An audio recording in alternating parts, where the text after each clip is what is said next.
स्वागत है आप सभी का। आप लोग देख रहे हैं बुद्धास टीचिंग चैनल और हम यहाँ महाकारुणिक तथागत बुद्धा और उनके शिक्षाओं के विषय में चर्चा करते हैं।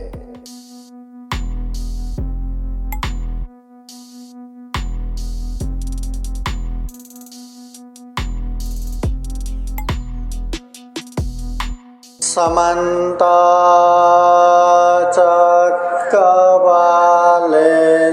अत्रा गच्छन्तु देवता सततं मुनिराजस शृण्वन्तु सकमोक्षदम् धम्मश्रवणकालो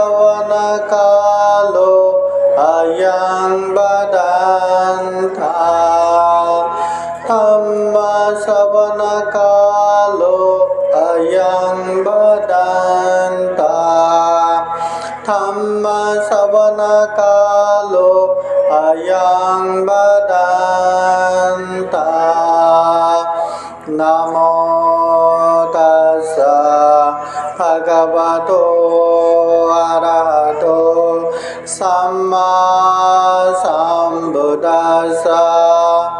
नमो तस्सा भगवतो अरहतो सम्मा सम्बुद्धास्सा। नमो तस्सा भगवतो अरहतो सम्मा सम्बुद्धास्सा। सर्वप्रथम महाकारुणिक तथागत भगवान बुद्ध को त्रिवार वंदना करता हूँ। महाकारुणिक तथागत बुद्ध द्वारा देशित सुआख्यात धम्म को त्रिवार वंदना करता हूँ। महाकारुणिक तथागत बुद्ध के आर्य श्रावक संघ को त्रिवार वंदना करता हूँ। परम पूजनीय बोधिसत्व डॉक्टर बाबा साहब अम्बेडकर विशेषतः आज 20वीं अखिल भारतीय बौद्ध धम्म परिषद में उपस्थित पूजनीय भिक्षु संघ धम्म परिषद के अध्यक्ष तथा आज के ज्येष्ठ श्रेष्ठ पूजनीय भिक्षु धम्म सेवक महाथेरो बंते जी, पूजनीय भिक्षु प्राध्यापक डॉक्टर खेमनमो महाथेरो बंते जी, पूजनीय भिक्षु डॉक्टर उपगुप्ता महाथेरो बंते जी, पूजनीय डॉक्टर प्राध्यापक भिक्षु सत्यपाल महाथेरो बंते जी, विपस्सनाचार्य पूजनीय भिक्षु पंजारत्न थेरो बंते जी, पूजनीय भिक्षु सुमनमनु महाथेरो बंते जी, प्रमुख पूजनीय भिक्षु संघ सामनेरगण आर्यगण तथा आज के कार्यक्रम में उपस्थित श्रद्धा संपन्न बुद्धि संपन्न उपासक उपासिकाएं इतना बड़ा कार्यक्रम हो रहा है। दिशा विदिशाओं से पूजनीय भिक्षु संघ यहाँ पे आकर बुद्धवाणी धम्म देशना दे रहे हैं। इसके बावजूद भी थोड़ा सा तबीयत डाउन क्या हो गया, कुछ भी अच्छा नहीं लगता। बैठूं तो बैठना नहीं हो रहा है, कहीं जाऊं तो जाना नहीं हो रहा है, कुछ भी अच्छा नहीं लगता। थोड़ा सा तबीयत खराब होने की वजह से कल पूजनीय प्राध्यापक डॉक्टर खेमनमो महाथेरो बंते जी ने उपदेश दिए कि ये सारा शरीर अशुचियों से भर पड़ा है। हर जगह अशुचि अशुचि बहता है। ऐसी एक भी जगह नहीं जहाँ से सुगंध बहता हो, जहाँ से अक्षय बहता हो। इतने असुचिपूर्ण ये शरीर लेके हम बैठे हैं।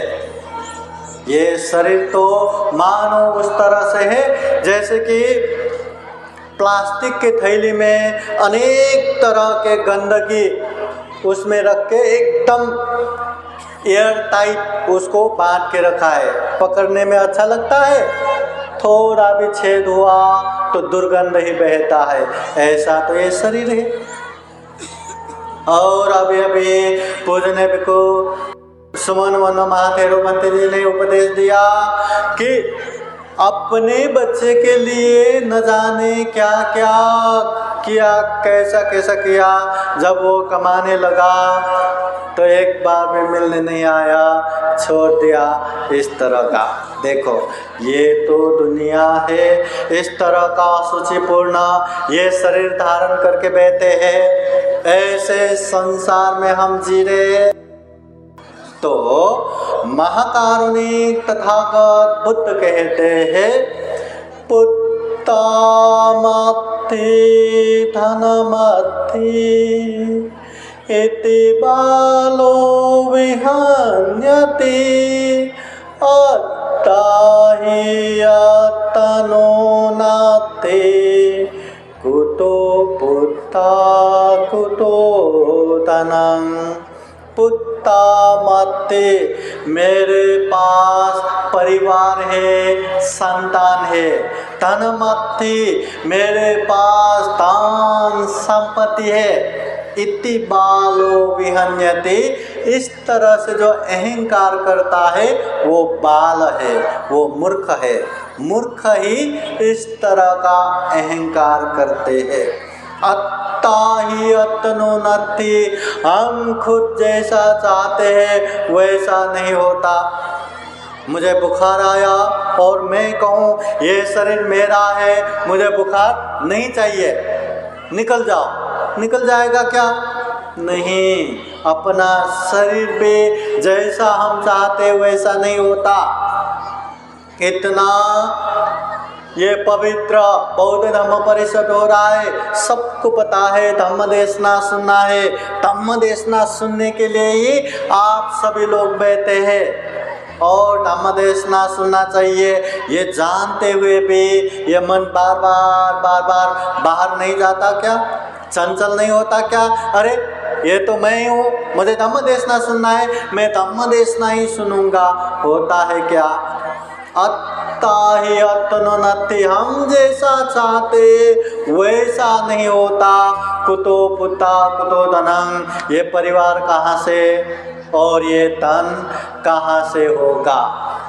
इसलिए ऐसे शरीर धारण करके बैठे हैं, ऐसे परिवार लेके बैठे हैं। उपासक उपासिकाएं जितने जल्दी इस बात को महसूस करके जितना हम पुण्य कार्य करेंगे, जितना हम धम्म कार्य करेंगे, उतना ही हमारा कल्याण होगा। देखिए, आपके पास कितना भी धन संपत्ति हो, कितना भी अच्छे अच्छे परिवार हो, फिर भी एक ना एक दिन छोड़ के तो जाना ही है। ऐसा कोई नहीं है जो हमेशा जिए, जो अजर है, अमर है, ध्रुव है, नित्य है, शाश्वत है। ऐसा तो कोई है ही नहीं। हर किसी को जाना ही है। इस दुनिया से कोई जिंदा नहीं जा सकता, मरना ही है। तो मरना है और ऐसे शरीर लेके बैठे हैं जो अंदर से बाहर तक अशुचि से भर पड़ा है। फिर भी सारे के सारे लोग ये शरीर को लेके, ये परिवार को लेके, ये धन को लेके न जाने कितना कितना पाप करके बैठते हैं, न जाने कितना कितना अकुशल करके बैठते हैं। इसलिए होश रखिए, सजग हो जाइए। ये शरीर भी छोड़ के जाना है, ये धन संपत्ति भी कुछ आने वाला नहीं है साथ में, ये परिवार भी हमेशा साथ में नहीं रहने वाले हैं। अगर हम अच्छा पुण्य करेंगे, अच्छा धम्म करेंगे, वो पुण्य वो धम्म हमेशा साथ में रहेगा। जब तक हम निर्वाण प्राप्त नहीं करेंगे तब तक साथ में रहता ही है। इसलिए हमें अच्छा पुण्य करना चाहिए, अच्छा धम्म करना चाहिए, क्योंकि जो जैसा करता है उसको वैसा ही मिलता है। हम बुरा करें और हम चाहे हमारे जीवन में अच्छा ही हो, ऐसा तो नहीं होता। और हम अच्छा करें, अच्छा कुशल कर्म करें और दुनिया के सारे लोग उसको बुरा हो कामना करें, फिर भी बुरा तो नहीं होता। क्यों? क्योंकि हमने अच्छा किया है। अच्छा करने वाले को अच्छा ही होता है और बुरा करने वाले को भी निश्चित रूप से बुरा ही होता है। एक समय महाकारुणिक तथागत बुद्ध के पास शुभ मानव आके प्रश्न करते हैं, भगवान इस दुनिया में इंसान होके एक समान क्यों नहीं है? दिखने में तो इंसान वही हाथ पैर चेहरा वैसा ही दिखता है, मगर इंसान होके एक समान नहीं है। कोई दीर्घायु है, लंबे समय तक जीते हैं, कोई अल्पायु है, माँ के गर्भ में ही मर जाते हैं, जन्म होते ही मर जाते हैं, बाल्यकाल में मर जाते हैं। कोई बहुत ही विद्वान पंडित है और कोई एकदम मूर्ख तरीके का होता है। कोई बहुत ही धनाढ्य और कोई दरिद्र, कोई उच्च कुल में जन्म होता है, कोई जन्म होते ही कूड़े कचरे में फेंका जाता है, कोई दिखने में खूब सुंदर रहता है, कोई दिखने में ही एकदम घिनौना। कोई मतलब इसी तरह इंसान होके एक समान नहीं है। कोई एकदम पहलवान ताकतवर रहता है, कोई कमजोर रहता है, तो इंसान होके एक समान नहीं है। इसका कारण क्या है? उस समय महाकारुणिक तथागत बुद्ध एक गाथा द्वारा समझाते हैं। तथागत बुद्ध कहते हैं, सब्बे सत्ता कम्मसका कम्मदायादा कम्मयोनि कम्मबन्धो कम्मपति शरणा यं कम्मं करिष्यन्ते कल्याणं वा पापकं वा तत्सदायादा भविष्यन्ति। सब्बे सत्ता कम्मसका, तथागत बुद्ध कहते हैं इस दुनिया में जो भी हो रहा है, जैसा भी हो रहा है, इन सभी की वजह मूल कारण कर्म ही है। जो जैसा कर्म करता है उसको वैसा ही मिलता है। कर्म दायादा, जिस तरह माता पिता के संपत्ति के भागीदार उसके संतान होते हैं, उसी तरह खुद के कर्म का दायाद अंशयार खुद ही होते हैं। कर्म योनि, कर्म की वजह से ही उसका जन्म होता है। जो अच्छा कर्म करते हैं अच्छे जगह पे जन्म होता है, जो बुरा कर्म करते हैं वो बुरे जगह पे जन्म होता है। कर्म बंधु, कर्म ही हमारा अपना बंधु है। कर्म ही अपना है। अगर कर्म अच्छा नहीं रहा, चरित्र अच्छा नहीं रहा, तो एक ही माँ के पेट से निकले भाई बहन भी दुश्मन की तरह रहते हैं। अगर कर्म अच्छा रहा, चरित्र अच्छा रहा, तो दुनिया के कोई भी कोने कापसे में जन्म हुआ हो वो अपना सा लगता है। कम्मपति शरणा, हमें कर्म का ही शरण जाना चाहिए, मतलब अपना चरित्र अच्छा करना चाहिए। बुद्ध धम्म संघ के शरण जाके उसको पालन करना चाहिए, अनुसरण करना चाहिए, कर्म अच्छा बनाना चाहिए। यं कर्मं करिष्यन्ति, जो जैसा कर्म करता है, कल्याणं वा पापकं वा, चाहे कल्याणकारी हो चाहे पापकारी हो, तत्सदायादा भविष्यन्ति, वो वैसा ही भुगतता है। जो अच्छा करता है उसको अच्छा ही आता है, जो बुरा करता है उसको बुरा ही आता है। उपासक उपासिकाएं, हमारे सुख का कारण कोई अन्य नहीं है, हमारे दुख का कारण कोई और नहीं है।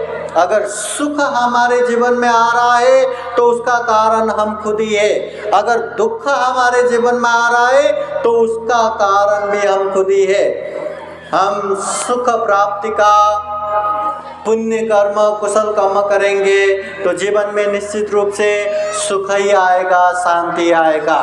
नहीं, आप अकुशल कर रहे, पाप कर रहे, बेधड़क जितना गलत है वो सब कर रहे, और आप चाहते हैं जीवन में दुख ना आए, अशांति ना आए, ये कैसे संभव है?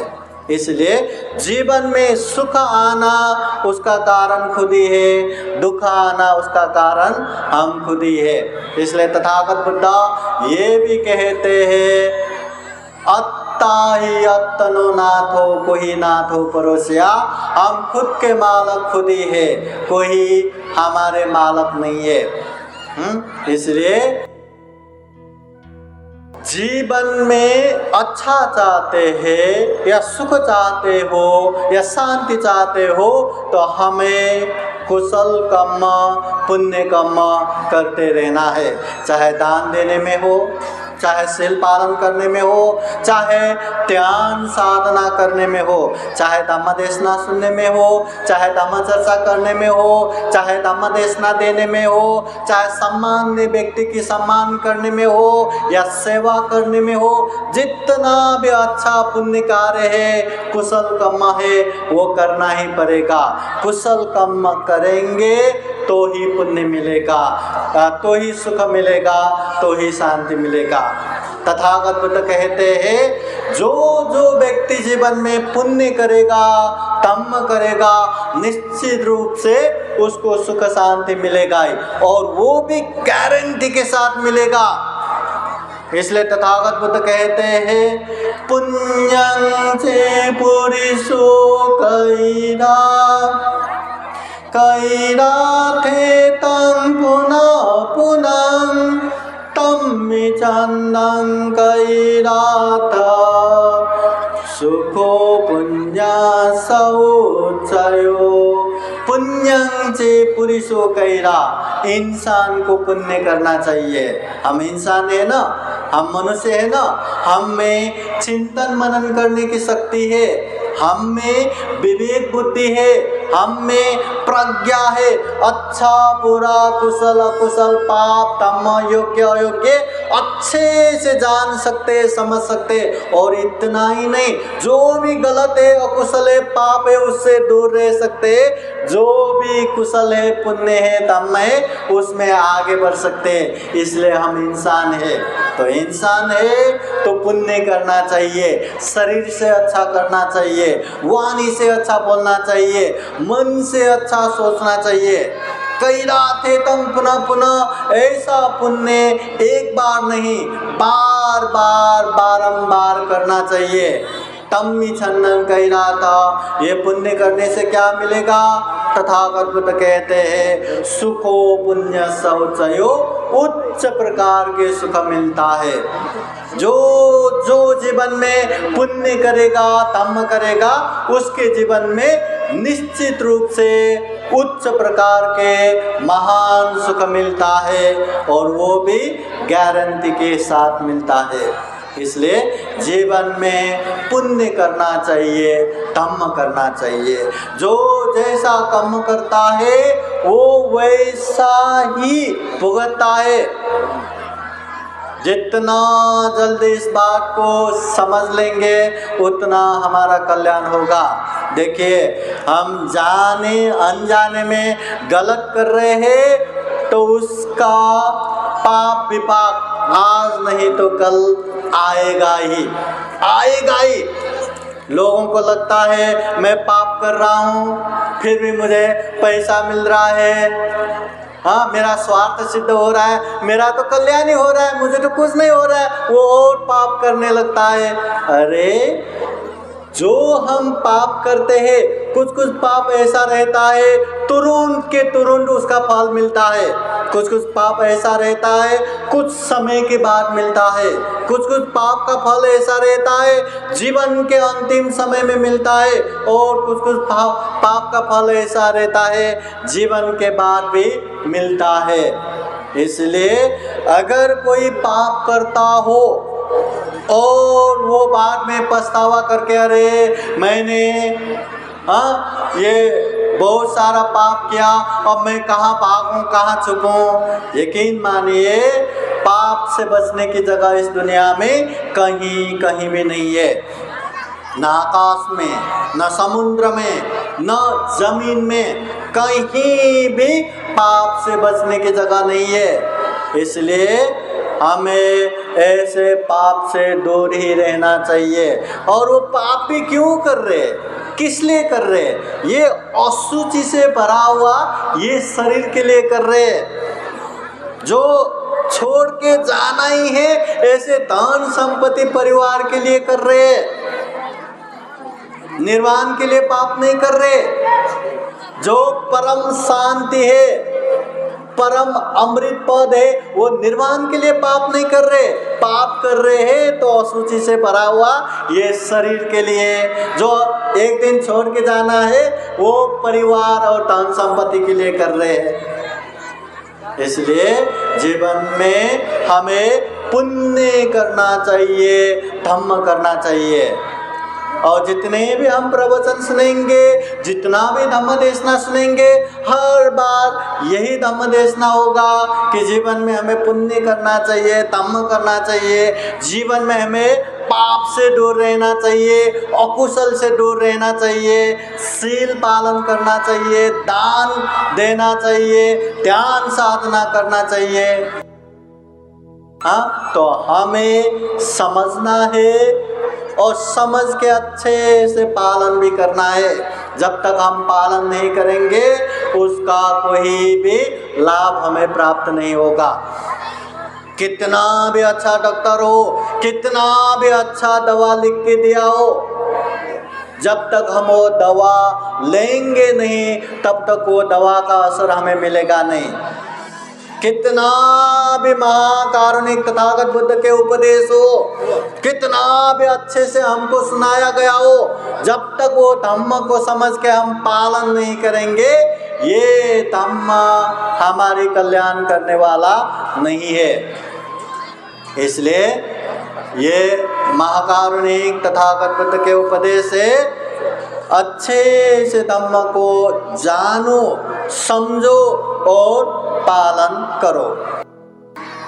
महाकारुणिक तथागत बुद्ध धम्मपद के एक उपदेश में इस तरह भी बताते हैं,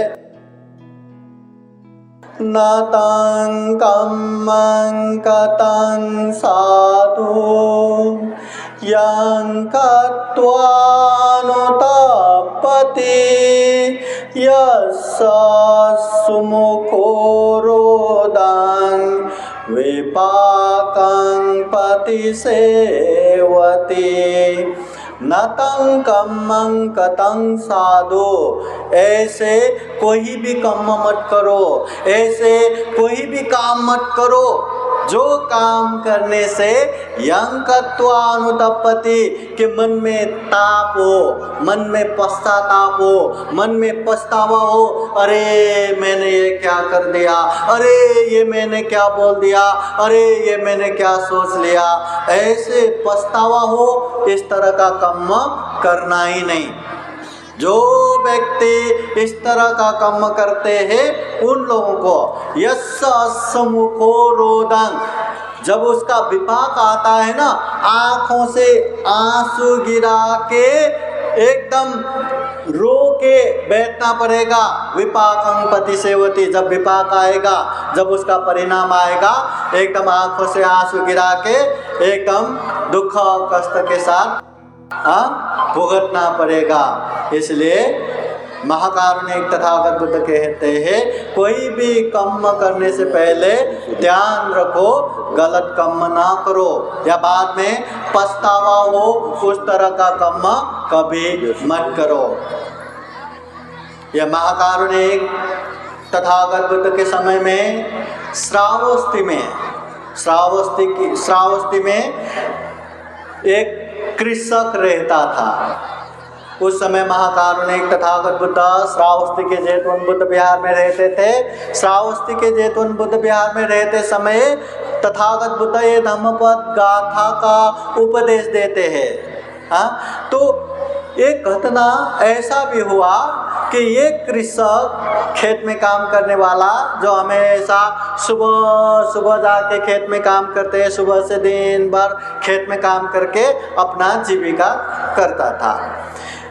एक दिन ऐसा हुआ कि गांव से ये जो चोरों का पूरा समूह गांव से चोरी करके लाए और उसके खेत में बैठ के पूरा पैसा बांटने लगे।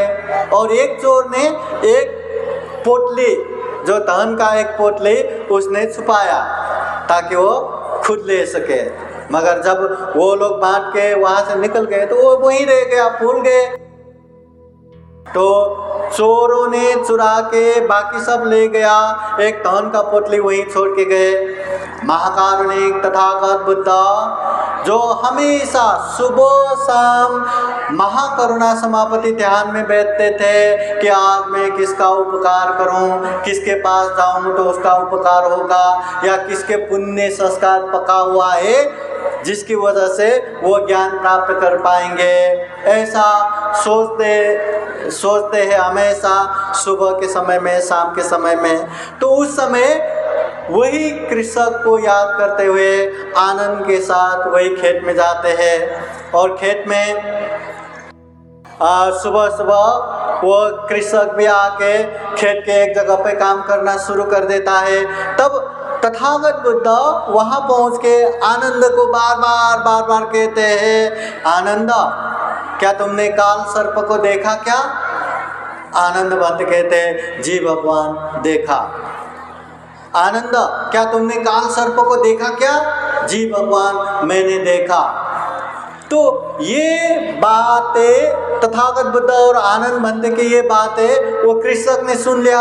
अरे तथागत बुद्ध आए हैं और काल सर्प मतलब जहरीला सांप, हाँ तो जहरीला सांप है, खेत में है तो डस लेगा, मर जाएंगे, चलो इसको हटा देते हैं करके वहाँ जाके देखा तो वहाँ जहरीला सांप कहाँ था? वहाँ तो धन की पोटली। तो धान की पोटली देख के अरे कहीं इसी को तो काल सर्प नहीं कहा, अब क्या करे? तो उसने एक जगह जमीन के नीचे गाड़ दिया। जब गांव के लोगों को पता चला कि वहाँ चोरी हो गया तो वो लोग चोर के पीछा करते जो पैरों के छाप निशाने देखते वो खेत तक पहुँच गया। और खेत में यहाँ वहाँ ढूंढा तो वहाँ जो धान के पोटली गाड़ के रखा था वो मिल गया। मिलने के बाद क्या था, वो कृषक को पकड़ लिया और उसी को चोर बताते हुए राजा के पास लेके गया। अब उन समय में चोरी का सजाए बोले तो मृत्युदंड, फांसी देना, इतना बड़ा मतलब सजाए होता था, उसको लेके गया। तो राजा ने भी ये चोर बोले तो इसको मृत्युदंड दे दो। फिर उस समय मृत्युदंड देने के लिए लेके जा रहा था, वो बार बार अपने मुंह से वही, आनंद क्या तुमने काल सर्प देखा क्या? जी भगवान मैंने देखा। आनंद क्या तुमने काल सर्प देखा क्या? जी भगवान मैंने देखा।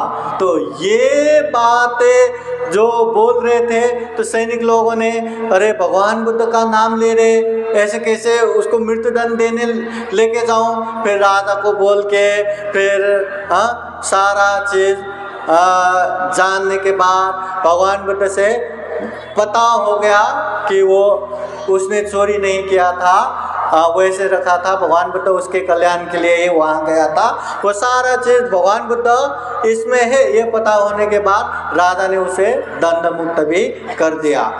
मतलब अगर कोई बुरा काम करे तो उसका बुरा का सजाए तो मिलना ही है, मगर कोई बुरा काम ना करे तो उसका बुरा सजाए नहीं मिलता।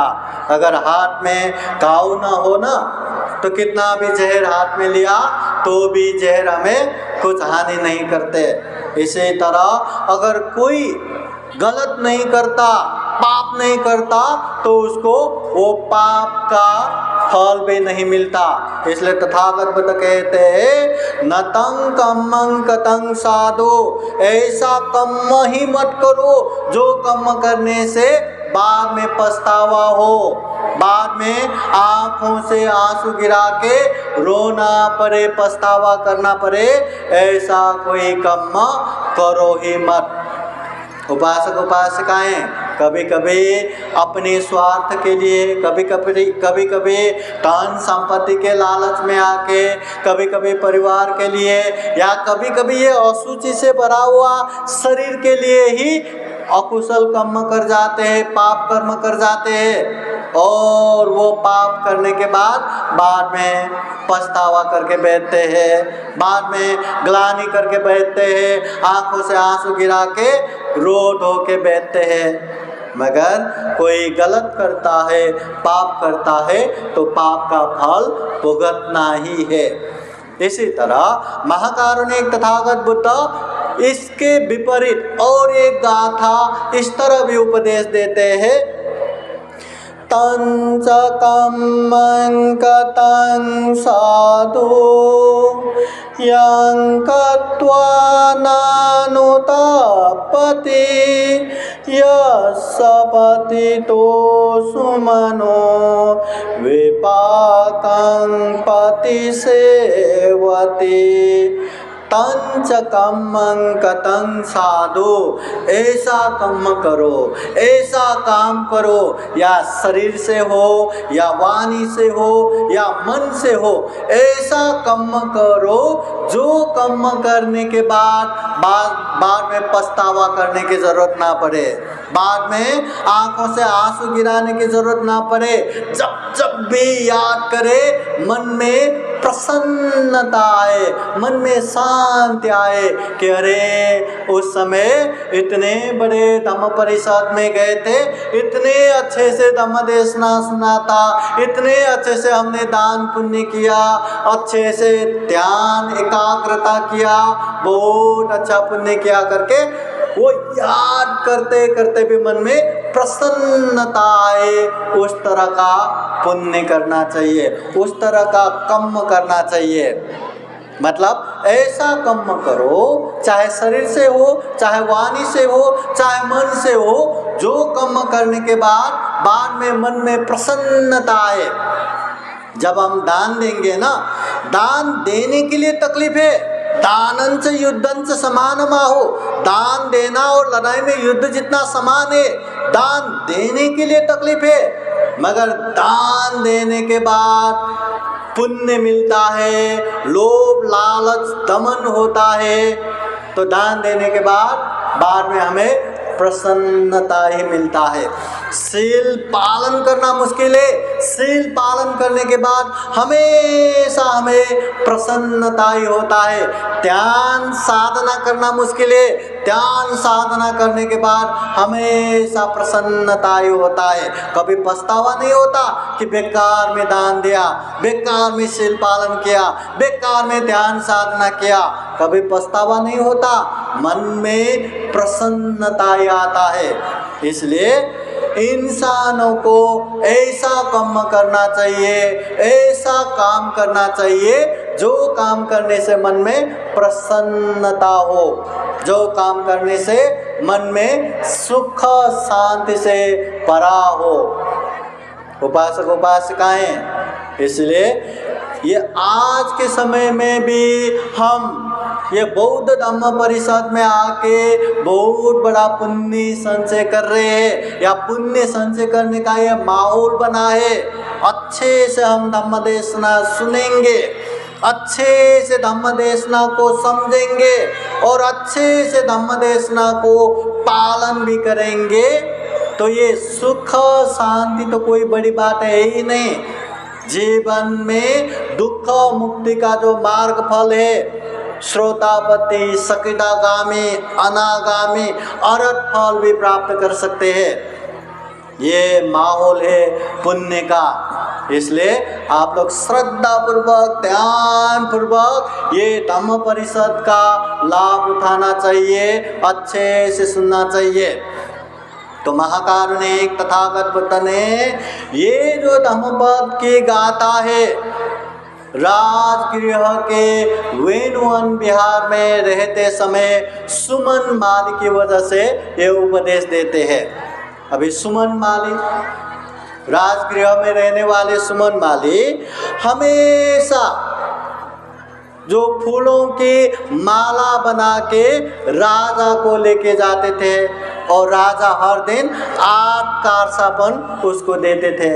हर दिन अच्छे अच्छे फूलों का माला बना के राजा को देने जाते थे ये सुमन माली। मगर एक दिन ऐसा भी हो गया कि वो माला लेके सुमन माली राजा के तरफ दरबार में जा रहे थे कि रास्ते में तथागत बुद्ध मिले। महाकारुणिक तथागत बुद्ध मिलने के बाद इतना श्रद्धा चित्त उत्पन्न हुआ, इतना श्रद्धा चित्त उत्पन्न हुआ कि अरे साक्षात तथागत बुद्ध मिले कि मैं तथागत को क्या करूं, मैं क्या दूं।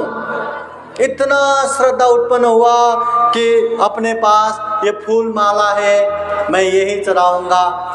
एक बार उसको लगा कि ये फूल माला तो मैं राजा को लेके जा रहा हूँ, अगर राजा को ये मैं लेके ना दूं तो हो सकता है राजा मुझे सजाएं दे, दंड दे, या हो सकता है मुझे जेल में डाले, या हो सकता है मुझे देश निकाला करे, या हो सकता है मुझे मृत्यु दंड दे।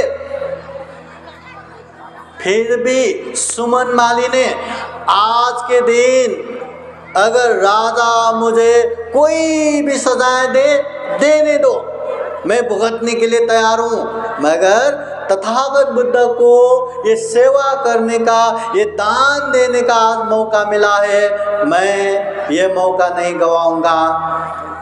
सुमन माली ने वो माला तथागत बुद्ध को अर्पण कर दिया, तथागत बुद्ध को चढ़ा दिया और इतना प्रसन्न होके वंदना करके वहाँ से चला गया। घर में गए तो उसके बीवी ने, अरे आज इतना जल्दी आए क्यों? तो सुमन माली कहते हैं, आज मैं तथागत बुद्ध के पास, आज मैं राजा के पास नहीं गया, जो माला है मैं भगवान बुद्ध को चढ़ा के आया। तो उसके बीवी बहुत डरने लगे, अरे मूर्खा, राजा को चढ़ाना छोड़ के, राजा को देना छोड़ के भगवान बुद्ध को चढ़ा के आया, अब पता नहीं राजा क्या दंड देगा।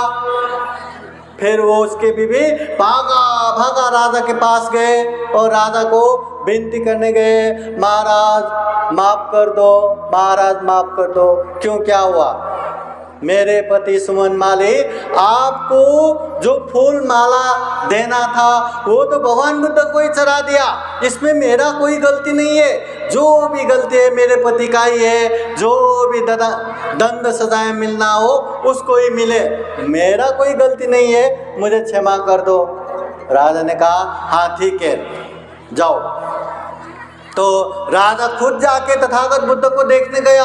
वो माला इतनी सुंदर रूप से तथागत बुद्ध के पात्र के आसपास ऐसे रह रहा था, वो देख देख के इतना तथागत बुद्ध मतलब अच्छा दिख रहा था, सुंदर दिख रहे थे, इतना प्रसन्न चित्त से वंदना करते हुए फिर राजा दरबार में आए।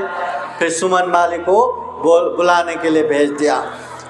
तो सुमन माली भी वहाँ आ गए। आने के बाद राजा ने पूछा, आज तुमने फूल माला क्यों नहीं लाए? तो उसने कहा, महाराज जो मैंने आपके लिए फूल माला लेके आए वो मैंने भगवान बुद्ध को ही चढ़ा दिया। राजा पूछते हैं, क्या तुम्हें डर नहीं लगा?